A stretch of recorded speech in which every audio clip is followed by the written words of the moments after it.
Welcome to the train street here in Hanoi, Vietnam. St. Joseph Cathedral. So, sobrang sikat niyan na landmark dito sa may Hanoi. Hindi tayo inulan sa Sapa, pero dito inulan tayo ng mga ka-wonder sa Ganito, parang patty, pork pat. Wow! This is mozzarella cheese. Coconut coffee siya. Hindi ko siya ka-wonder. Parang siyang milkshake. Ito yung sinasabi ko kung saan kayo dapat magstay. in fairness talaga, grabe, hindi nagbabago yung lasa niya. Sobrang sarap. That is the Ngoc Son Temple. Check nyo to ka-wonder, oh, mga acrylic na fridge magnet. Poon Hotel na to, di ba? Yan yung hotel natin. And ito na kaagad yung train street.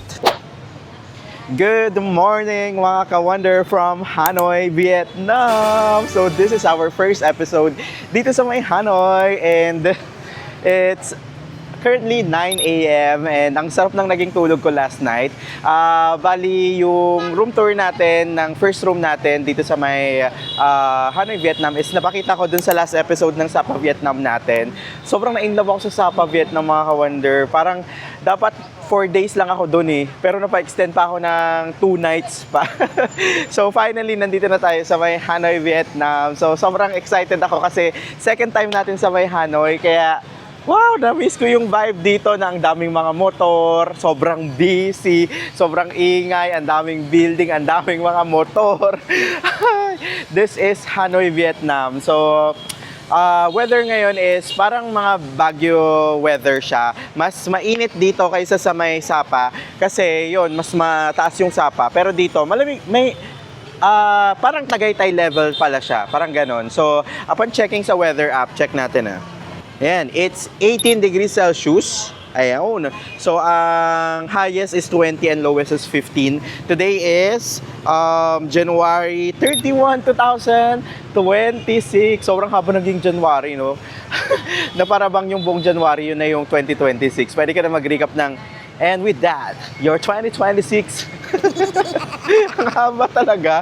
So, pero last day ng 2026 tuloy. Last day ng January and we're spending it sa first full day natin sa may Hanoi. So for this video, mga ka-wonder, i-share ko sa inyo kung saan magandang magstay dito sa may Hanoi, Vietnam, saan magandang kumain, mga best tourist spots na walking distance lang, and maglalakad-lakad lang tayo along Old Quarter dito sa may city center ng Hanoi. So let's go! Gutom na rin ako.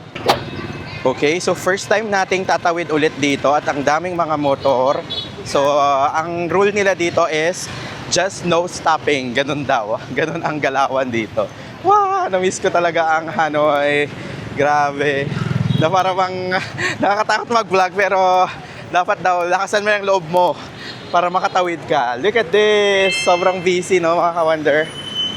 Ganyan ang vibe dito sa may Hanoi. Ang daming mga motor, ang daming mga kotse din, ang dami rin nagbibenta ng mga ganyan, nagpupush ng cart ng mga lokal.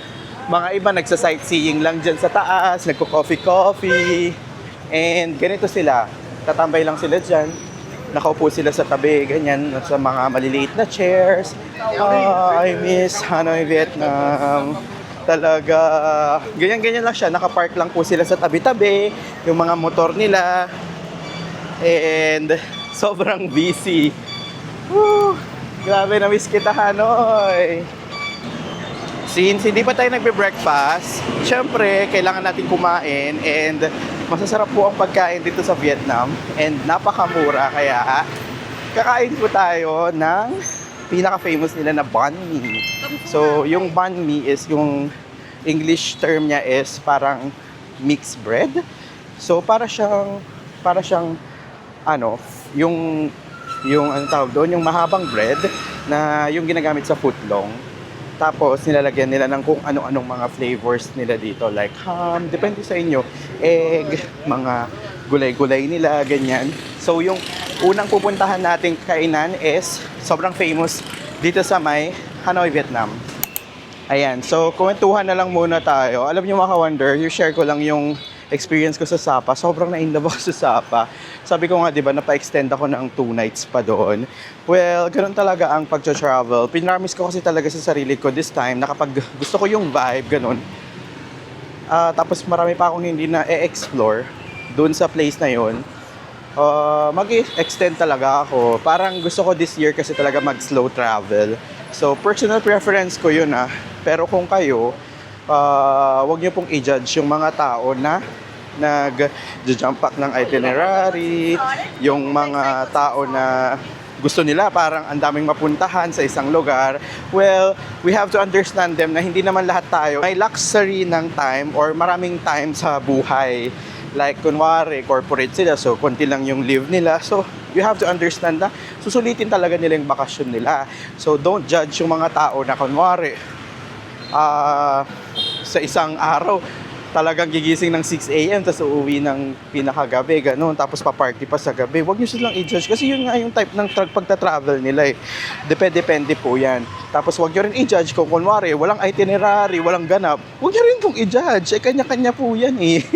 Kayo ba? Anong klase ng traveler po kayo? Gusto nyo ba yung gina-jump pack yung ganap o yung sakto lang o yung wala talagang gagawin?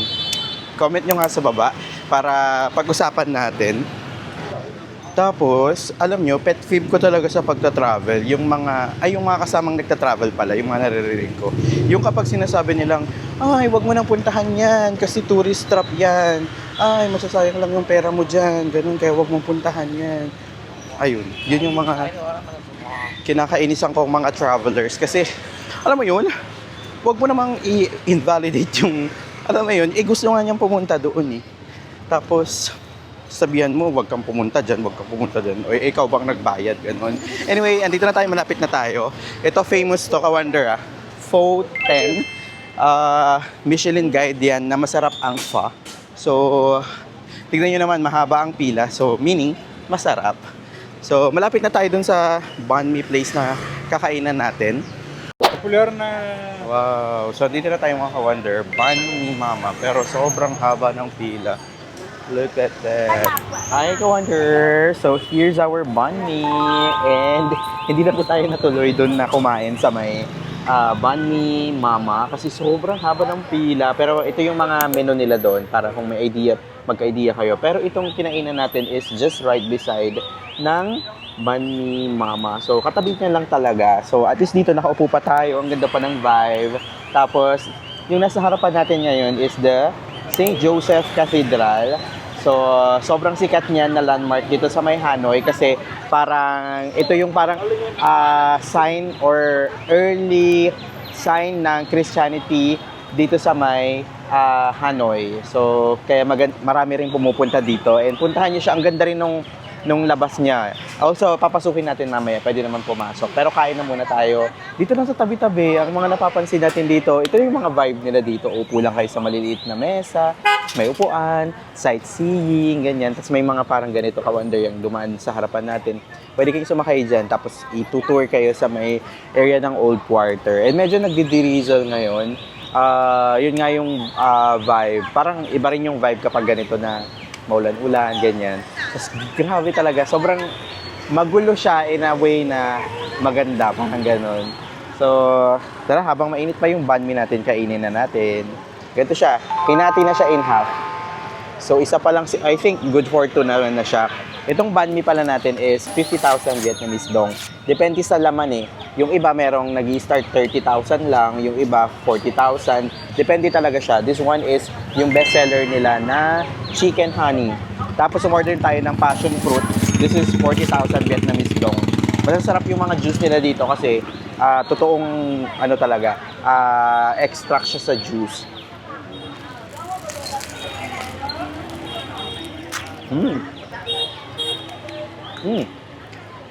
It's crispy. Sarap ng honey chicken. Malambot. And also, na-miss ko yung mga ganyan siya.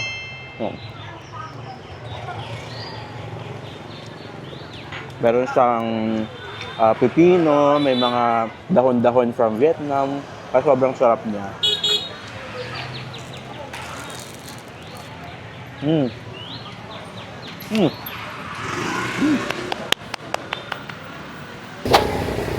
So, update lang mga Ka-Wonder. Di pa rin tayo nakakalis dito sa pinagkainan natin ng banh mi. Tapos, umuulan pa rin. Hindi tayo inulan sa Sapa, pero dito inulan tayo ng mga Ka-Wonder. So, So this one is 10,000 Vietnamese dong, mga 22 pesos. Binili ko lang kay ate dito sa tabi. Ayan dito. So nandito pa rin tayo sa may, ito, St. Joseph Cathedral. Try natin pasukin para makita nyo rin yung loob niyan. Ang ganda niya ka-wonder, no? Oh, di ba? Welcome to St. Joseph Cathedral. At least nakakapag-explore pa rin tayo kahit na umaulan, maambon eh. Sana hindi masira yung camera natin. Medyo mahina lang naman yung ulan. Kaya natin pumasok. Okay, so unfortunately, may oras din palang pagpasok. 2 PM pa daw makakapasok. Eh, ano pa lang, 12 pa lang. So may 2 hours pa. Pero at least nakita nyo sa labas. Ayan siya, ang ganda. Doon marami nagpapapicture. Kaso, malakas yung ulan. Kaya babalik na muna tayo ng hotel accommodation natin mga ka-wonder. And maglilipat kasi tayo ng gamit para rin makita nyo yung room na or hotel natin dito sa may Hanoi, Vietnam. Hi ka-wonder! So finally, nakalipat na tayo ng room natin. Actually, 201 tayo nung una. That's their family room.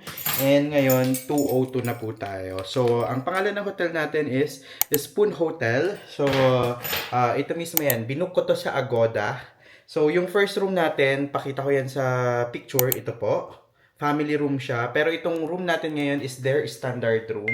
Nabook natin to sa Agoda ng around 1,600 pesos. Meron ng breakfast. Good for 2 persons na. So, quick room tour tayo mga ka-wonder. So, ito yung main door. Tapos ito, meron sila ditong parang mesa. Tapos may water na dalawa. Yung iba dyan galing dun sa kabila. May ano pa sila, orasan. Tapos, complimentary coffee tea. Tapos dito may mini fridge. Ano ba meron dito? Okay, storage. So, pwede kayong mag-work dyan. Tapos, sa side na to, meron tayo ditong ayan. So, malaki yung kanilang cabinet. Meron namang safe. Tapos, meron ditong side table, telephone.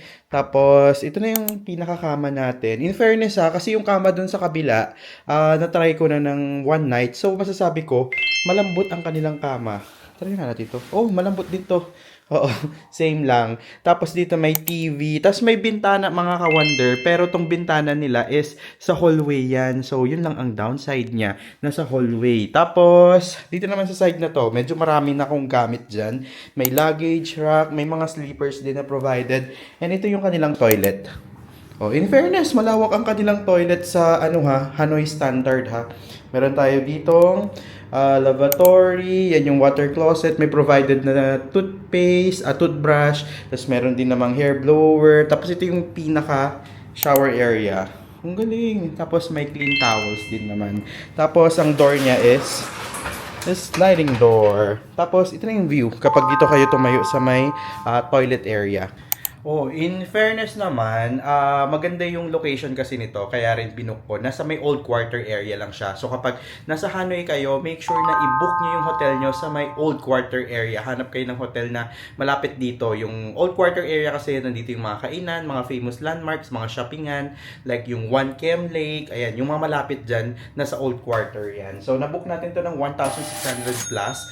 So good for 2 persons na. Tapos makaka-discount pa po kayo kapag binook nyo po yung hotel nyo sa Agoda. Meron tayong promo code that is WonderJ Agoda, all capital letters. I-redeem nyo na lang sa mismong app para maka-discount kayo ng up to 10% discount. So ganito siya i-redeem mga ka-wonder. Punta lang kayo sa Agoda, tapos may deals, tapos type nyo po dyan sa coupons WonderJ Agoda for hotels po yan. So all capital letters po. Tapos pwede na po kayong mag-book. Tapos make sure na before kayo mag-check out, nandun po yung discount code na WonderJ Agoda para po talagang kumapit siya. Kumapit. I mean, talagang mas nakatipid kayo. Pag sa activities naman sa Agoda, ang coupon po natin is Agoda WonderJ, baliktad lang, all capital letters for up to 5% discount. Pero kapag sa Klook nyo naman po ibubook, meron din po tayong promo code that is WonderJ Klook for up to 5% discount. So, siguro, i-review natin to kasi mag-stay naman tayo dito ng 3 nights. Magkakaroon naman tayo ng magandang review. Pero so far, kasi nga nakapag-stay na tayo ng one night, nagustuhan ko yung bed. Okay din yung toilet kasi malawak. Yun nga lang, medyo bumabaha lang siya. Though, mabilis lang naman siyang mag-drain. Tapos, malakas ang pressure ng tubig. May hot and cold shower naman. And may AC pala, mga wonder. Kasi hindi naman laging malamig dito. So, ang pinaka-ayaw ko lang dito sa hotel natin siguro na napagdipatan is ito, the window na nasa may side ng hallway, di ba? Parang walang purpose. Tapos may exhaust fan naman para kapag kamari may amoy, ganun. The bed is good naman, malaki. Oho. So, update ko kay Ka-Wonder. Maglibot muna tayo sa may old quarter. Pero hopefully maganda na yung weather mamaya na hindi na umuulan. So, let's go! Good morning mga Ka-Wonder! So, after kong maglipat ng gamit, umiga ako dun sa kama. So, nakatulog tayo! So, time check, it's... Ano na? Ayan, 1:00 na. So, hindi pa tayo nagla-lunch. So, perfect din. Kasi, at least, makakakain tayo ng masarap ngayon. Kasi, kanina buncha lang yung breakfast natin. And, ngayon, kakain tayo ng buncha! My favorite Vietnamese food. So, yung buncha, isa siyang... Lagi ko kinakain yan sa Sapa, nakadalawang beses nga ako. Pero, yung favorite kong buncha is nandito sa may Hanoi. So, Michelin Guide siya Ka-Wonder. Meaning, masarap talaga siya. Kasi Michelin, meron siyang award. So, nakakain na ako dito nung last time na nasa Hanoi tayo. Pero this time, kakain ulit tayo ng favorite buncha ko here in Hanoi, Vietnam. Ito yung sinasabi ko kung saan kayo dapat magstay. Dapat dito sa may old quarter kapag nandito kayo sa Hanoi. Kasi, andito ang mga kainan, mga souvenirs, mga masarap na kainan. Paulit-ulit. So, ito na Ka-Wonder, nakikita ko na yung buncha. Parang ang daming tao. In fairness. Ito, buncha. Pero ito siya Ka-Wonder. Ayan, buncha Dak Kim. Here. Dito tayo kakain.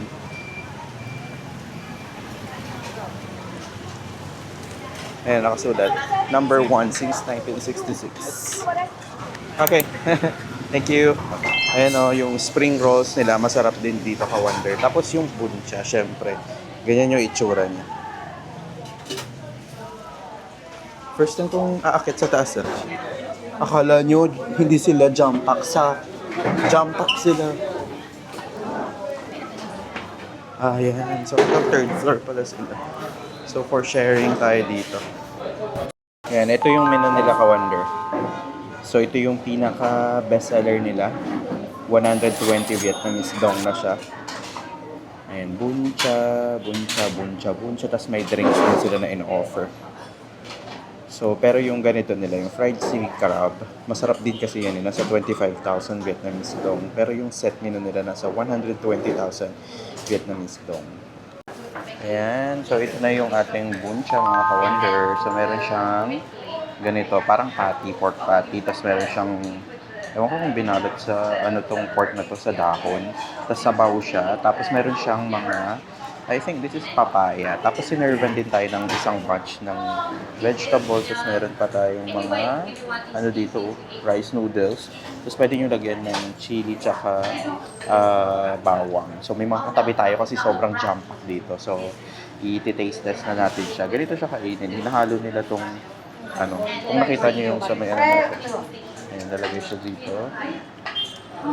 Ayan, lagay siya dito. Medyo maraming tao mga Ka-Wonder. Kaya medyo tahimik lang talaga tayo. Tapos, ihalo nyo yung mga gulay-gulay. Ayan. Tapos, pwede nyo lagyan ng bawang. Nakita ko lang si ate nilagyan eh. Parang lokal yung katab nasa harap ko.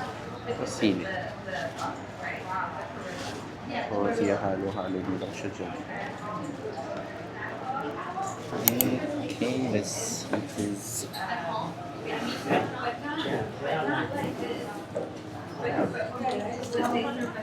Grabe yung flavor ng nung meat.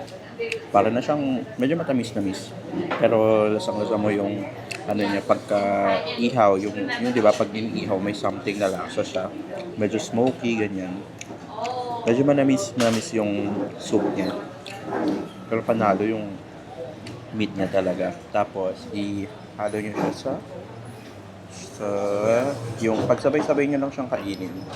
Yung gulay, yung rice noodles, tsaka yung laman niya. Here.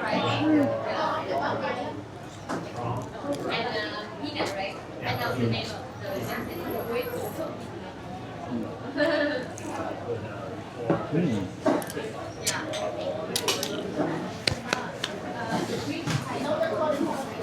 Sarap.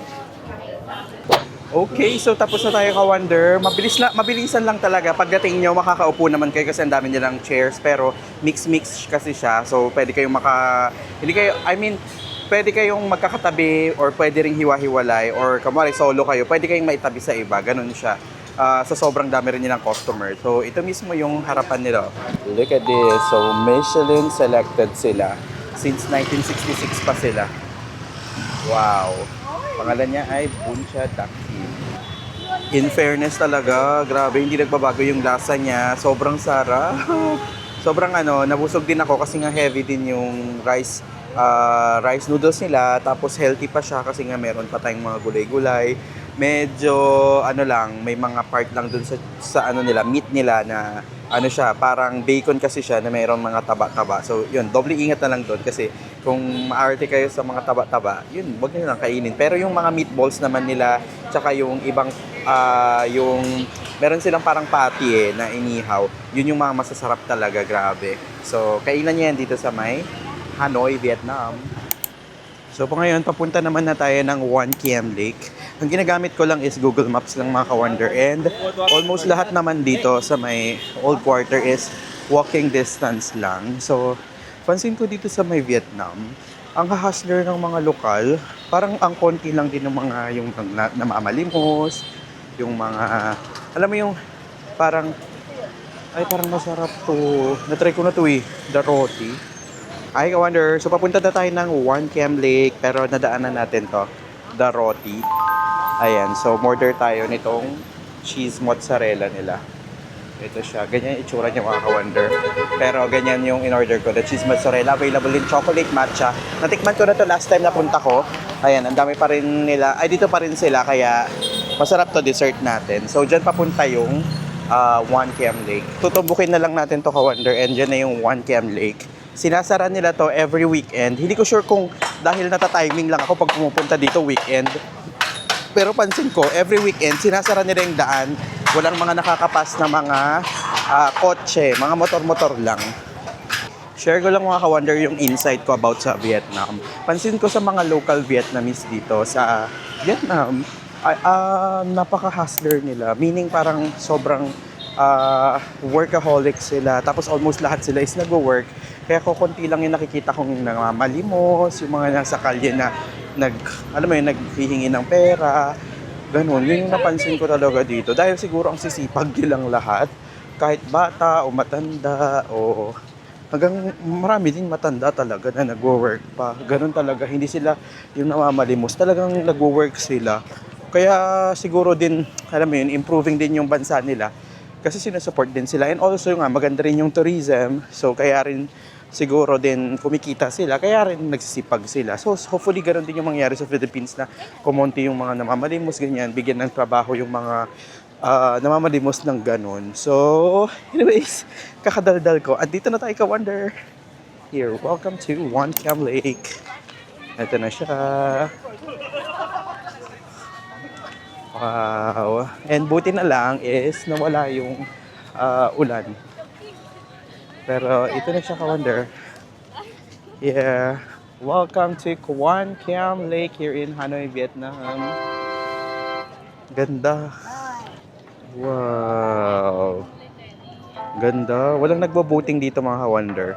Ano lang sila, sightseeing lang. Maraming mga dito, nagja-jogging, nagzo-zumba, nagwo-walking, nagdi-date. Dito sa may One Kiem Lake kasi sobrang ganda niya. Ayan, so kainin na natin yung roti natin mga ka-wonder. Nakatambay lang tayo dito sa may One Kiem Lake. Ito siya. Tsura niya. Wow! This is mozzarella cheese. Ay, nag-expect ako na mas marami siyang cheese pero konti lang. Anyways, tikman natin. Flaky siya. Pero masarap Hindi na sobrang tamis. Sarap. Ano, mainit-mainit pa siya. Yakit. Sarap.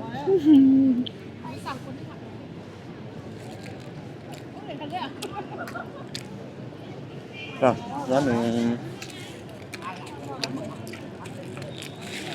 Try natin yung may cheese. Ito siya.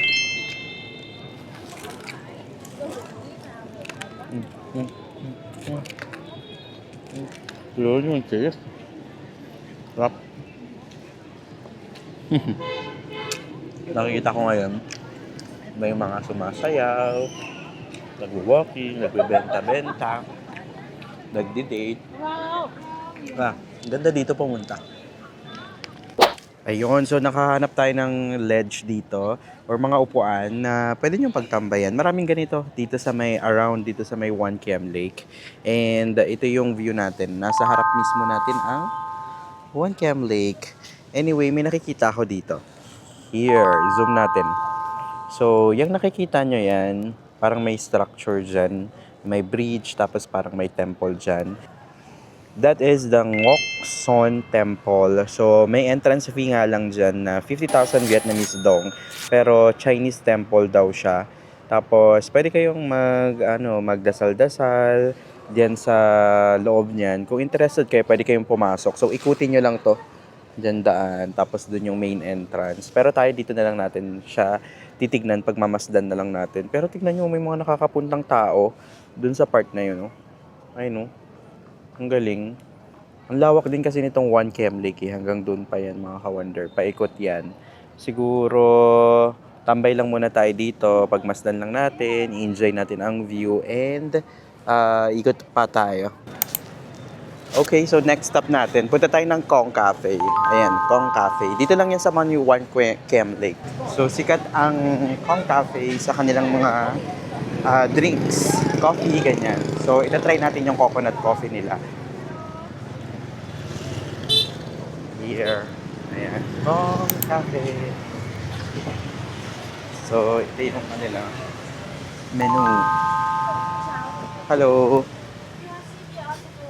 And coconut coffee. Ayan, so nasa may 69,000 yung malaki nilang drink. Coconut coffee yung natin, in order natin. So, sa second floor daw siya ito. Ayan, so andito na tayo sa kanilang third floor. So, ganito yung kanilang setup. Parang medyo military style siya. Old style. Tingnan nyo nga itong mga table nila. May mga books pa sila dyan. Tapos may mga ganyan pa sila. And ganito yung view sa labas. There you go. That's a 1KM Lake. Oh, diba? Diyan tayo kanina nakatambay. Ganda rin dito. Mag-sightseeing, ganyan. Though may nagyoyosi lang dito, kaya dito ata yung ano nila. Kung mag-i-spot kayo dito, yun nga lang may nagyoyosi. Lumipad yung logo. Ako ay may logo. Lumipad sana. Di ka na nakita. Yay! Here's our Kong Coffee. Coconut coffee siya. Ganito siya ka-wonder. Para siyang milkshake. Ano, yellow siya.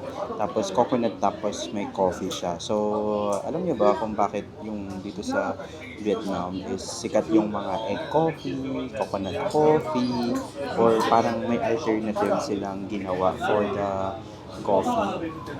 I mean, for the milk ng coffee. Alam niyo kung bakit? Kasi during ng Vietnam War daw, ito kunento lang to nung ano ko. Kasi way back 2023, nag-food tour tayo. So, nakwento nung tour guide natin na lokal dito kung bakit sila may ganung ganap. Nagkaroon ng parang alternative siya like yung egg coffee, coconut coffee. Dahil kasi may shortage ng milk during ng Vietnam War. So wala silang magawa. Parang nakadiscover sila na what if itry natin yung coconut? What if itry natin yung egg? Kaya siya naging na-discover nila yung mga ganun, yung na-alternative siya ng milk. Masarap naman. Ayun, hanggang sa part na siya ng history nila. So ngayon, hanggang ngayon, binibenta pa rin nila dito sa may Vietnam. Ang galing, no? Well, naalala ko yung story niya. Ang sarap. Actually, kung coconut versus egg coffee, mas masarap ako dun mas nasasarapan ako sa coconut coffee. Yummy. First coffee natin to sa may Hanoi. Namimiss ko na yung cappuccino din sa may Sapa, Vietnam, dito sa breakfast area natin. Ang sarap. And libre lang. Kaya everyday, lagi akong tinatanong nung kasi nga tagal ko, napa-extend ako dun sa Sapa. Lagi akong tinatanong, pag nakikita nila ako, 1 cappuccino? Ganun na kaagad yung staff nila dun. Naging, mabait yung staff dun sa hotel natin sa may Sapa, no? Magugustuhan nyo to kasi hindi siya sobrang mapait, hindi rin siya sobrang matamis. Mild lang. So, order kayo ng kape. Pag naghanap kayo ng coffee shop dito sa may Hanoi or sa Vietnam, Kong Cafe, okay din. Hi, Ka-Wonder! So, ginabi na tayo. Nag-work tayo dun sa Kong Cafe. Dito lang din tayo. Dito pa rin tayo sa may One Cam Lake. So, meron ditong night market pala. Kapag gabi, syempre night market nga, di ba? So, yan yung mga binibenta nila, Vietnamese sausage, mga iba't ibang mga prito, ganyan. So, perfect talagang mag-food trip dito sa may One Cam Lake. So, hindi lang mga pagkain yung meron. Meron din silang mga souvenirs. Souvenirs? Mga souvenirs na binibenta. Ganyan. Papakita ko na lang sila sa inyo. Kung anong mga nakikita ko, papakita ko. Tapos, syempre, perfect. Bumili ng mga fruits dito. Ayan, mga shades. Daming tao, mga ka-wonder. Today is Saturday, kaya din nagsilabasan yung mga tao. Ayan, may mga shorts lang benta dito. It's only 100K. Mga ganitong shorts nila, oh. Mga ganito. Yan, mga pang gym and all. This one is 120 Vietnamese dong yung mga t-shirt. Tapos, ang dami palang mabibili dito. Mga souvenirs nga, pamaypay. Meron din mga ganito, mga purse. Ang dami kasing mga dito eh. Artsy-artsy din ang Vietnam, di ba? Meron pa ngayong mga ganito, pang display. Ganda. Pero mag-ingat lang tayo kasi baka may mga snatcher. Di natin yan naiiwasan kahit anong bansa. Meron yan. Ay, ang cute. Oh. Super cute. Crochet ba ang tawag doon? Ano pang meron dito? Wow. Kung ano kayo, mahilig kayo sa mga ganito. Yung mga, ano bang tawag dito? Basta yun, di ko rin alam. Tapos may mga tote bag pa. Hindi ko lang alam kung ano yung mga presyo nila. Pero at least may idea na kayo kung saan kayo bibili ng mga pasalubong, ganyan. Dito kayo sa may One Cam Lake. Every night sila nagbebenta dito. Hinahanap ko yung mga pagkain sana.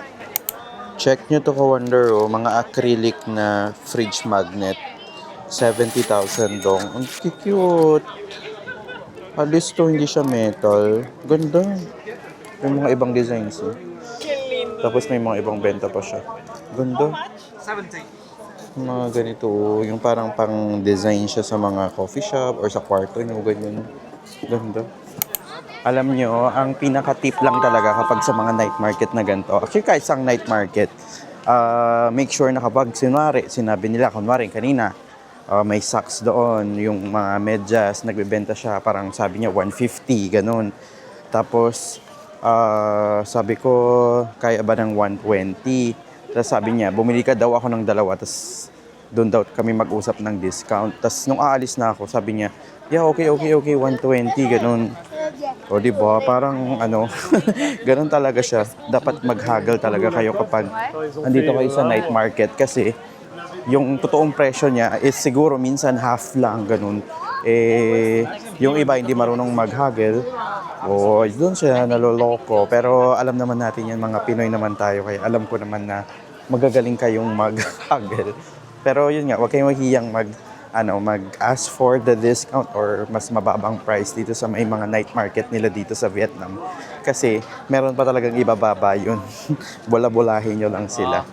So, ngayon naghanap ako ng dinner place ko bago tayo bumalik ng hotel para makapagpahinga tayo ng maaga.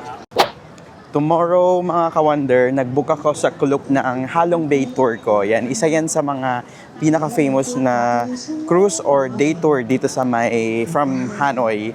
So, maaga tayo, 7:30 ata yung pick-up time natin. Kaya, maaga tayong matutulog tonight. Wonder, it's dinner time. Andito tayo sa may KFC, dito sa may One Cam Lake. Tingnan nyo to. Oh, di ba? Ang ganda ng view natin. So, KFC yung order natin ay this one. 2 chicken, may mashed potato, tapos may coleslaw, tapos may drink pa. 89,000 Vietnamese dong lang. So, mga 200 pesos. Pero, $1 million view naman, di ba? The One Cam Lake, dito sa may old quarter ng Hanoi, Vietnam. So, kain na tayo. Hi, Ka-Wonder! So, nasa harap na tayo ng hotel natin. Ayan yung hotel natin, no? Spoon Hotel. Ayan. Diyan tayo sa may second floor. So, mga 10 minutes din tayo naglakad from dun sa One Cam Lake. Actually, medyo hindi siya sobrang malapit, pero kaya namang lakarin. Lalo na malamig ngayon, kaya okay naman. Pero hindi siya talaga malapit sa may One Cam Lake. Kung gusto nyo dun sa may area na malapit sa One Cam Lake, check kayo doon. Pero walking distance siya, pero nasa loob pa rin to ng old quarter itong hotel natin. Maganda kasi ang dami kong nadaanan ng mga local na kumakain lang diyan sa mga tabi-tabi, ganyan. Ang dami kong nadaanan pabalik dito kasi kagabi dito na ako. Nung dumating tayo, dito na ako nag-dinner, malapit lang talaga dito. So, hindi na ako naka-explore. Ngayon lang talaga ako nakalakad mula dun sa One Cam Lake. Tapos, nakita ko kung paano yung nila, yung Saturday night nila dito sa Vietnam din, sa may Hanoi. Nakakatuwa na kapag parang sila, grupo-grupo sila, ganyan, magbabarkada, siguro family, ganyan, may mga bata rin kasi. Tapos kakain sila, parang nag-hotpot sila. Tapos, hindi siya yung parang mix siya na parang kamari, lokal lang talaga yung kumakain. Parang ganun yung napansin ko. Siguro kasi hindi rin alam ng mga foreigner na doon yung spot ng mga lokal, parang ganun. Anyway, ang maganda rin pala dito sa hotel natin, isa sa marerecommend ko kapag gusto nyo, kamari, Spoon Hotel na to, di ba? Yan yung hotel natin. And ito na kaagad yung Train Street. Ayan, isa yan sa pinaka-famous na puntahan dito sa may Hanoi, Vietnam. So, kapag hindi ka pumunta ng Train Street, parang hindi ka rin nag-Hanoi, parang ganun. Parang ganun siya ka-important na puntahan. So, may mga train schedule. Tanungin niyo na lang yung mga lokal. Ngayon, hindi ko pa siya alam or i-search nyo online. Or kung may na-search ako, ilalagay ko sa video na to. Pero pag wala, kayo na bahala. Anyway, try natin akyatin kasi may akyatan doon So, ganito yung itsura niya mga ka-Wonder. Ayan, Train Street lang siya. Diretso siya hanggang doon. Kung sa atin, parang binabaliwala. Daanan ng train dito talaga. Ginawa na nila ng tourist attraction. Ganyan kaganda, kagaling yung mga nandito sa Vietnam. Ayun, sobrang colorful. Di ba? Cute. Welcome to the Train Street here in Hanoi, Vietnam. Di ba? Super lapit lang natin sa Train Street.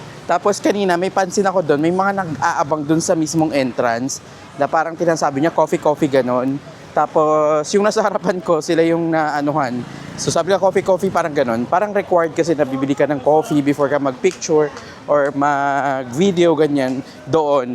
So kahit na bumili na kayo ng drinks, siguro any drink naman doon sa coffee shop na or mga nandoon na mga stalls para makatambay kayo doon. So ayun lang, di ba ang lapit natin? Yun yung Train Street and ito yung hotel natin. Yan, ito yung reception area, the Spoon Hotel, and may stairs, meron din namang elevator. And nandito na tayo sa room natin mga ka-Wonder. Ayan na siya. So, sobrang haba na ng vlog na to mga ka-Wonder. So, salamat po sa panonood. Kung nakaabot ka man sa video na to, maraming salamat mga Wonder. Kailan ba kayo pupunta ng Hanoi, Vietnam or dito sa may Vietnam? Comment down below po para mabigyan ko kayo ng mga tips, ganyan. Kung may mga questions, suggestions, yan, just comment down below mga ka-Wonder. So, subscribe na rin po kayo sa channel ko kapag hindi pa po kayo nakakapag-subscribe, and also hit that like button and follow nyo po ako sa ibang mga social media accounts ko. This is Wonder J saying bye-bye mga ka-Wonder and see you sa next na vlog dito sa Vietnam. Bye-bye po.